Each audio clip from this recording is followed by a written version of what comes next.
South African music. We're going to South Africa. Shalln't we? My God. We're so excited. Yeah, we have to go to South Africa. And you know that the number to call is 053-1100-927. 053-1100-927. 053-1100-927. All you need is $2,699 or $2,399 per. And then you get visa facilitation, you get business-to-business interactions, you get exclusive access to the 1X event, you get a trip from Ghana to South Africa and back, you get a trip from Johannesburg to Cape Town. You also get a factor of a good hotel to sleep in, very comfortable beds, a very, very nice reception and everything else. Plus you get breakfast and lunch, and you get to see all the fine boys and the fine girls in town. If you are coming with your own fine boy and fine girl, we wish you all the best. You can actually share. We have special package for couples. Yeah, we're going to South Africa to see actually people who do the amapiano, who do the amapiano dance and their music, what have you, and so on and so forth. And we get an opportunity to also interact with all the South Africans that you've been dreaming about. For a moment, take a break. Take a break. There you go. And William, what has been your South African experience? South African experience. Oh, it was wonderful. Oh, I like the way you start the story. It was wonderful. That's like a Solomon Sampa line. Oh, it was wonderful. Actually, it was a model contest, and I was supposed to be reporting for the Mirror. Yeah. So it's on Mirror. It's Mirror. No, it was at the Mirror. Yeah. Multi-choice was doing so. I've forgotten the name of the pageant. Some modeling, something. That was a long time ago. Yeah, long time ago. When Helen was still at Wesley Girls School. We went trying to gather Gary. What year was this? Around 2005. Yeah. She was a Wesley Girls. 2005. Trying to that's hustle for Gary and yeah, Tessa. The first time I was there, that's about 20 years ago. Yeah.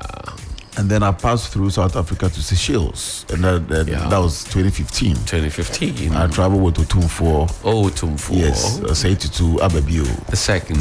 Yeah. Yes. It was very interesting. Otumfuo. You know, with the then tourism minister Elizabeth Foswejari. Yes, under the NDC government. It was wonderful. I mean, South Africa has a lot of facilities that will excite you. The country is developed. I mean, if you look at some of the African countries that are up there in terms of facilities, they are there. So you get the weather too is good. You have some cool seasons, but I intend to go there once in a while. Mr. Doku was connecting me, but the connection. Mr. Francis Doku, if you are hearing me, our South Africa trip. Come and connect, corporate connect. But I was there. Next one. I was there in 2005, 2015, so 2025. You must go. He was connecting you until he jumped ship. I told you. And Helen, you've been to South Africa before. I've never been to SA. You've never been there? Mozambique. I've never been to SA. Never. Morocco. I've only done on Namibia, Morocco, Namibia, Ethiopia. the Gambia, Ethiopia. But not very. I haven't been to too many places on the continent. It's not easy to connect. I haven't been to any of the neighboring countries. No Togo, no Ivory Coast. But I've been to Nigeria, which is not so close though. Yes, it takes. I've been to Nigeria twice. I see. Nigeria, they may be next door. Oh, but border. I'm talking about the border. You traveled to through road by road? No, I flew. I flew. Yeah. I was also in Mauritius. Very beautiful country. That's. I mean, one thing I learned in Mauritius and Seychelles, the way they've kept their beaches. Oh, so beautiful. And Seychelles, there was a law that you don't build a house higher than the next tree. So the whole country is enveloped. It's cool and it's a cool place. So if you're building and you see a neem tree that is higher, you make sure that the building doesn't get ahead in terms of height. And it's cool. So you get beautiful. The sea is so clean. It's cool. But recently... it's not like the Polygon sea. We've lost it. I mean, our beachfront is so bad. See the dirt. It's not good at all. So what we want to do is to show people how it has been done elsewhere. Yes. So that when they come back, they will come and join me on Johnny's Bite to do the advocacy. Yes. They beach, can see. Yeah, they can see something. Russia, Ukraine war, yes. and COVID, how it has affected other nations, how they've been able to withstand the external but seriously, shocks. our beachfront, when you come to Ghana... Oh, it's not good. That's the most expensive place when you go to other countries, the beachfront. Yeah. But here you go and what will greet you, you won't like. What will greet and meet you? Oh my God. Well, so go with us to South Africa 053-1100927. We're inviting you. You're warmly welcome to go and enjoy a South African trip with us.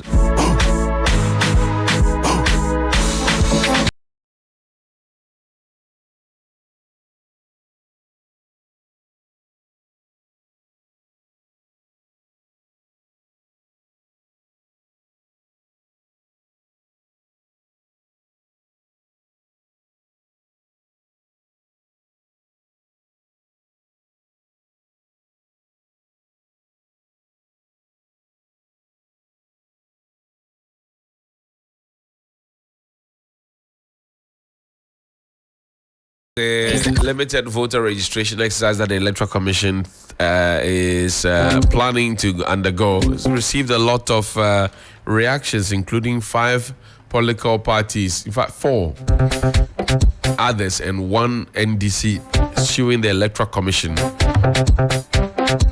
Helen will share the rate with us, but first listen to Gina Adukwemensah. She is the Electoral Commissioner of the Republic of Ghana. Draft CI that is before Parliament, we do not intend to put back the guarantor system, because we do not believe that the guarantor system has augured well for us. 30 years ago, when we took this journey and we did not have, a Ghana card, it was only proper that we adopt a system that would ensure that people who didn't have any documentation could come on board. 30 years on, as an evolving democracy, we now have the Ghana card, and we are saying that we must rely on it by the very laws that Parliament made. That is the LI 2111. And it's the surest way of ensuring or guaranteeing the integrity of our register. We noted that in 2020, the persons who qualified to vote around the country challenged some 40,000 minors and foreigners. And it took a lot of effort, time, and money to expunge some 15,000 minors and foreigners from the roll. And this is one too many. Can you imagine these minors and foreigners shaping the destiny of this country? And we know that in the past we've had very tight margins. And so we must be committed as a country to work towards ensuring the integrity of our role, and to ensure that only those who qualify, are on the roll. Where in this world can we go to the United States and say we want to go and vote for their president? And so why are we allowing that here?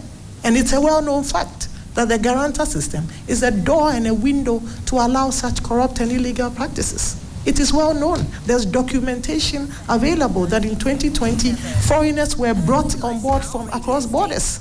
I myself saw a video of a vehicle with French nationals who couldn't speak any language. And so we are saying that we have evolved. Our mandate and our desire is to ensure that the register is credible. And by so doing, the intention is not to disenfranchise anybody. Having a credible register of persons who qualify, only eligible Ghanaians, is not to disenfranchise anybody. What and who we are preventing are foreigners and minors, and they do not qualify. And so we intend to maintain the draft CI. That was Jane Adukwemensah. She is the chairperson of the Electoral Commission. Joining us on the phone line now, 17 minutes after 8, is Dr. Hassan Ayarega. He is with the APC, the founder and leader. Doc, good morning. Welcome. Good morning to you. And good morning to your channel listeners. Doc, you heard the electoral commissioner. What's your point of disagreement with her? Because you are in court, I know, with the NDC and 4 other political parties. The problem is not about being in court. The problem is we requesting from IPAC for the right thing to be done. And when our voices were not heard, and we think that the only place to go now is to go to the court, for the court to hear us in order to ask the commission to do what is needful of the commission. Of course, you've heard what Jim Mensah said. He's right. He's seen all that. And we want to have a credible register, as he has said. But there are ways that we can do it together and make it more credible. And that is what we are calling for. We are calling for inclusiveness. Inclusiveness here means that they should extend the register not just to only the district, but to also the electoral areas. That is what we are asking for. We are not asking for much. We are not saying that all the processes she's about to take or she's taking are wrong or are not credible. They are. But inclusiveness is what is important. You don't take all those credible measures and then you exclude the people who want to become the voters, who have to decide who to be their president. We in the minority party, we believe that there are many Ghanaians out there who are not even happy with the sense of events, the way of the guarantor system, the way of the Ghana card system, and many. And you saw what happened in the last election, that there was voter apathy. We do not want it to continue. We have over 17, 18 million voters in Ghana. But when we go to the polls, we register about 11 million. But it means that over 5 to 6 million Ghanaians do not vote or are not willing to go to the polls to elect a leader. If, for instance, APC is the third force and is able to get all these 5 million Ghanaians to vote for the APC, haven't we changed the status quo in this country to the limitation of having a dual monopoly kind of system? So ours is that extend the processes to the electoral areas so that, look, we are in high times. Currently, the economic situation of this country is bad. Many Ghanaians cannot afford transport even to nearby places, not to talk of long distance. Are you with me? And some of them will have to leave their communities and travel 4 hours, 3 hours to get to a district. Who is going to bear the cost of these people who do not have the money? In any case, it is the duty of the Electoral Commission to bring all, their centers very close to the people. Why? Because in the next 1 year, we'll be going to the same polls to elect leaders. And it's going to be at the center. So why don't you, for now, even use that as a case study to see what is going to happen in 2024? Whether you have difficulty sending the ballot papers to the police stations, or you have difficulty with your machines at all the police stations. This is the test case for you for now to start with. Well, what do you think is motivating the Electoral Commission, Doc? What I think is the issue of cost. That's what I believe. Issue of cost and issue of men. I don't think the Electoral Commission has enough men to do that exercise. That is number one. And I think that the Electoral Commission too want to cut down on cost. And then I don't think this is the right place to cut down on cost. Can we sacrifice our democracy in the name of cutting down costs? Because the concerns have been that the Electoral Commission is able to take ballot boxes and ballot papers to every nook and cranny of this country. When it comes to registration, they want to put a restriction on it. Is that normal? That is the reason why we have gone to the court. We're not against Jim Mensah or the Electoral Commission. We are against the rule of law. The rule of law means that every Ghanaian must have the power to exercise his franchise to be able to become a voter. And when you put limitations to that extent, you are going to disenfranchise a lot of Ghanaians who cannot get to the police stations, the electoral areas to register. And like I said, we are in hard times. You know it yourself, my brother. It's not easy for everyone. Not even we don't have a problem contributing some money to our voters to go to the electoral areas. But we have a problem when the electoral commission is not doing the right thing. We can also help. I mean, there are certain people we can give them transfer and say, look, if you can move to the electoral area, this is a little token. Just tag yourself there, get a card to the local electoral area and go and register and become a voter. All we are asking for is just a minor thing. We are not asking for a major case here. And you all agree with us that it is the duty of the electoral commission to make sure that all voters, all Ghanaians above 18 is a registered voter. Now, the Electoral Commission still insists that it is the Ghana card that must be used in the elections in 2024 because she personally had seen French nationals and people who are minors trying to partake in our electioneering process in the past when she was electoral commissioner or when she had become electoral commissioner. Now, the Electoral Commission is also spending money to give people a voter ID card. What becomes of the voter ID card if eventually the Electoral Commission decides to use the Ghana card for an election of that sort? Eventually, Ghanaians have not been listening to some of us, our policies that we have put in place to change Ghana. Where the APC has a policy of a national data system, where we think that the Ghanaians must have a national data system where everybody is captured right from the beginning of from birth to the last man standing, which includes details of your facials, your fingerprint, and all other data that you need, including your telephone number. This is the first way to go. I don't think that the Ghana card is a credible card enough for the Electoral Commission to rely on and saying that is what is going to give you the credible register. Don't forget, there are many people who are holding Ghana cards, and they are not Ghanaians too. What is the guarantee that anybody holding a Ghana card is a Ghanaian? We lost I registered for the Ghana, and to be very honest, it took me over 1 year, 6 months to get my Ghana card. The frustration I had to go through, it's not a joke. What about the ordinary Ghanaian? If Ayariga has to go through this kind of frustration in order to apply a Ghana card, imagine an ordinary citizen who goes to the center, sit there the next day, the whole day, you didn't get a card, go back home, the next day comes back again. Many people have visited that center for more than 5, 6 times. When they get this story, do you think it's a credible exercise anymore? Because you're also equally disenfranchising a lot of people not to get access to the Ghana card. And for instance, what is so special about the Ghana card? Tell me. What is so special about that Ghana card? The foreigners have enough of them. We all have it. Now, everybody seems to have a Ghana card, whether it's a Ghanaian or a non-Ghanaian. Okay, so for me, the most important thing is for us to begin to consider the APC policy of a national data system that will help, 1, eliminate corruption, 2, eliminate crime, 3, give us an audit of every Ghanaian, 4, a policing state where nobody can commit any crime and get away with it. I see. Because in the national data system, even your blood samples will be taken.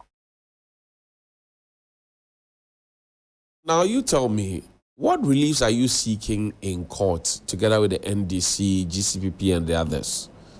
Exactly what we just explained. So you are hopeful that the courts will listen to you and rule in your favor so that the Electoral Commission is able to rescind this decision? We first have filed a writ. Secondly, we have filed an injunction to stop them from going ahead to exercise the duty of doing the voter exercise on the 12th of this month. So these are the 2 steps. But can you injunct a state institution from performing its original role, which is to register people? Even the president from performing his duty, not just the state institution. We are a country of law. Don't forget, one person cannot sit or a group of people cannot sit and decide the future of this country without the rest of us affecting it. That is why we are in a constitutional rule. We are not in a military rule. In a constitutional rule, people are allowed to exercise their duties in court, and exercise their duty wherever they want to. So injunction is not saying that don't do it. Injunction is saying that we are stopping you for a particular period, and this is what we want you to do.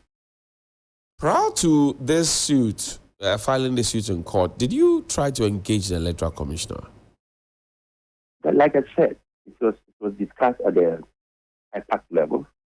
And I don't blame the Electoral Commission one for not listening to the NDC and the other, because the NDC has been absent themselves from the IPAC.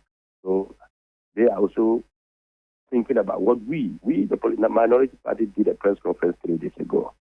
The issue is that we want the commissioners to listen to our views.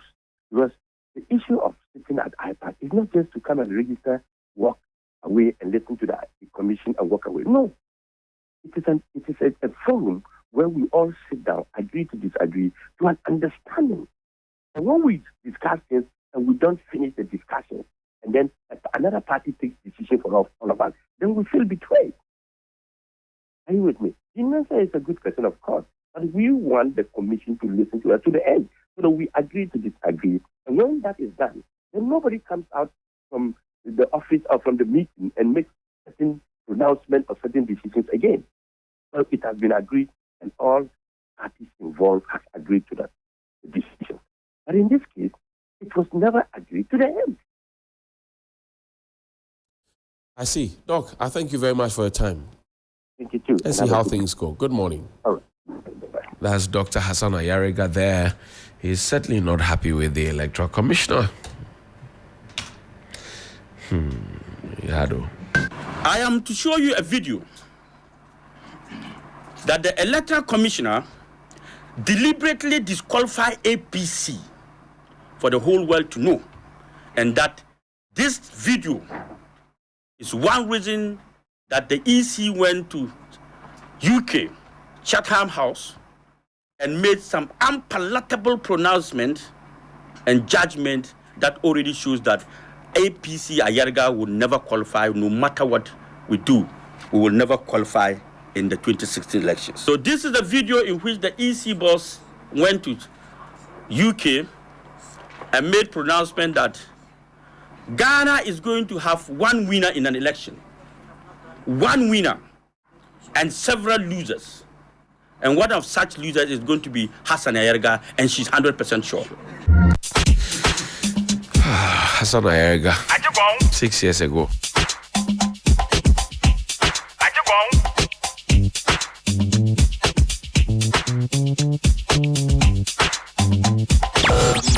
FM Sunrise.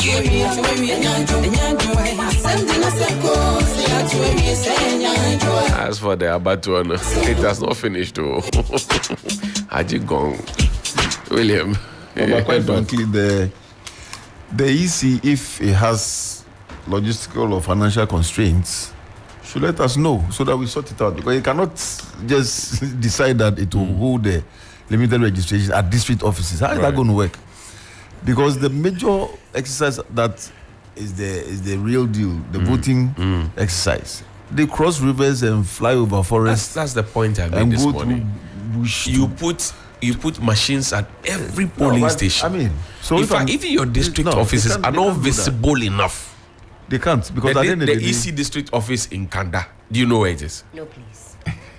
Do you know where it is? No, please. So at the end of the day, whatever they are going to do, I mean, this court action shouldn't have happened, because for me it's common sense. If you don't have the money, you have to approach the executive and say, Chief President, we don't have money. This is what it is. It's a democracy we are running, and we all know that it involves money. But you cannot decide, and that's why the IPAC too is very important. And I like the way the NDC is being, encouraged to go back to the IPAC so that they can discuss some of these things and save everybody the noise, because there's so much noise in the system. So much noise. It's not the kind of noise that we want at this time. Just do it, because from 2020 to date, over the last 3 years, do you know the number of people who have qualified to register, who have turned 18? 18, that's right. I mean, and those who didn't even get the opportunity to register. And all of them are going to I mentioned Evans Nimako and Abu Ramadan this morning on Johnny's Bites. Do you know we're supposed to have continuous registration? Exactly. You should. I mean, they don't have to. So every day, if you turn 18 today, you can just walk into the EC's office and go and register. Does the EC do that? But even we should have a system where as soon as you turn 18, the system picks you. Get some email notifying you that, or some WhatsApp that you are eligible. Yes. So go through these processes and get your. I mean, are we not there yet? Why is everything so difficult?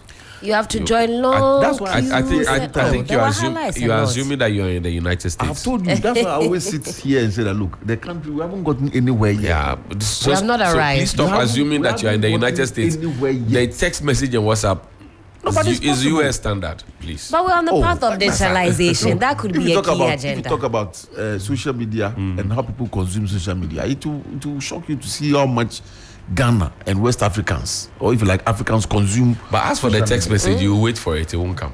No, sometimes if they want to use it, sometimes even your bank sends you a birthday message the day after your birthday. If they want to, if they want to use it, they want to do it and do it right, they can, because everybody now is looking down into his hand or palm because of phone, and so if you are 18 years, it just automatically indicates that look, you are up for.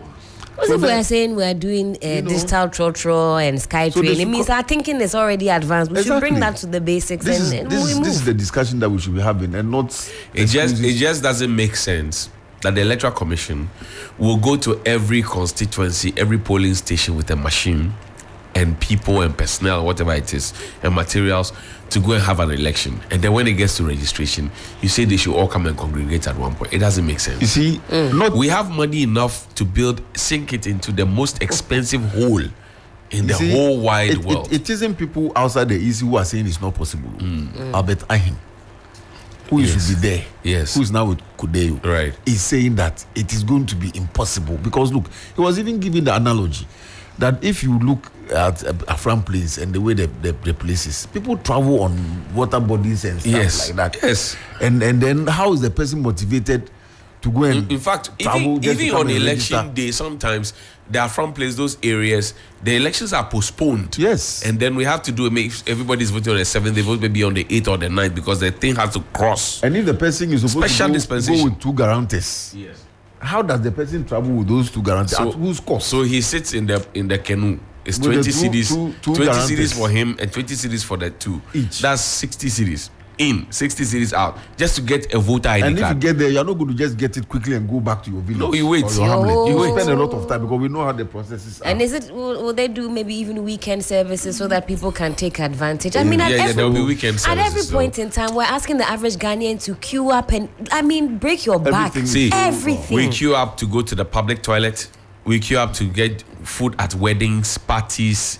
We queue up to get Ghana card. We queue up to get voter ID card. We queue up to get everything in this country. Everything we queue. Gobelan, you queue. And it's not even a simple queue. I remember trying to get my vaccinations done at the time. Yes. Queue in the fighting. Do you know who I am? And a protocol. Have you met me before? Do you know me? What shall I say? We are an interesting country. We are very interesting people. When we return from this break, we'll have a conversation on the right to information, shortly. Stay with us here on Sunrise on 3FM 92.7. This is 8:35. We'll be right back.